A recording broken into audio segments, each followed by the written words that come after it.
Salam Satu Malaysia. My name is Wanor Azlin binti Wan Abaid. My matriculation number is 7909307150888001. I am a student of OUM from Alustar branch. In this video presentation, I will be sharing my negative experiences encountered with an individual and society from a different culture, and also how I handle the differences. Then I will discuss the challenges faced in intercultural communication, followed by some suggestions of effective ways to improve intercultural communication among people with multicultural backgrounds living in Malaysia. I hope you enjoyed the video and I thank you for your time. In everyday life, we engage in communication with other people that comes from different backgrounds and practices. The effective of communication does not depend only on the ability of a person to speak verbally or express through nonverbal communication, but also require an understanding about the pattern of communication in different cultures. I would like to share my own negative experiences in dealing with my parents, my marriage, and my parents-in-law in terms of different culture. To achieve a meaningful relation with my parents and parents-in-law till today, I had to encounter negative experiences with them in the past due to different cultures. To encounter my parent disagreement about my choice of marrying Afghan-American men, I asked help from my grandmother. Malay parents preferred the child to marry someone that come from the same state. For example, if I come from Kedah, my husband to be also should come from Kedah. Malay, as we know, strongly believe in the teaching of Islam. When my grandmother reminded my parents that Islam prohibited forced marriage and that God the Almighty is the one who had arranged the matter of soulmate and moment of death, my parents changed their mind and accepted my husband's marriage proposal. After 8 months being outcast by his parents and family, his mother finally forgave him and called him to come back. She invited me to come along. In Afghan culture, parents are the one that chose the future wife or husband for their children. It is called arranged marriage. If Malay parents prefer someone from the same states, the Afghan parents prefer their own family circle to be the bride.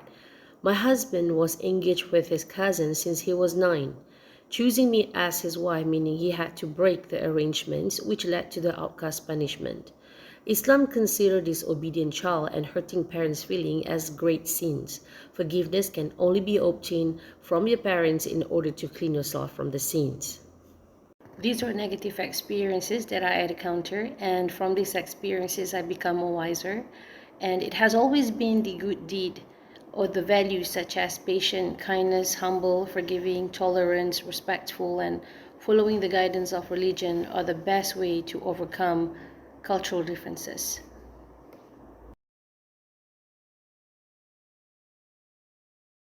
Intercultural communication is defined by Martin and Nakayama as an interaction between people from different cultural backgrounds.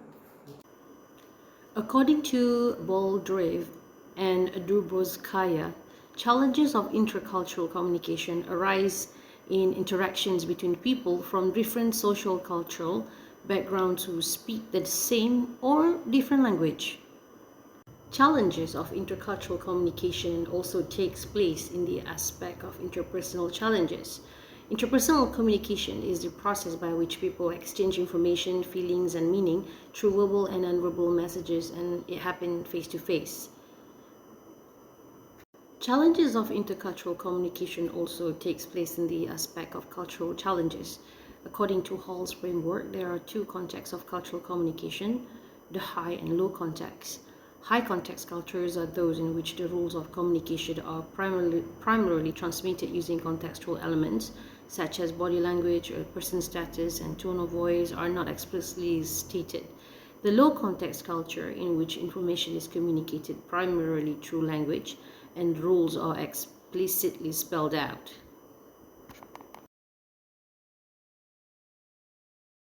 Strategies to improve intercultural communication requires improvement in communication skills, attitudes, educational programs that expose Malaysian cultural and background, and also culture of another ethnicity, And in making sure harmony and peace continue to be in our country, government must play the major part in making and implementing policies to ensure that no negative influences could harm the unity of our nation.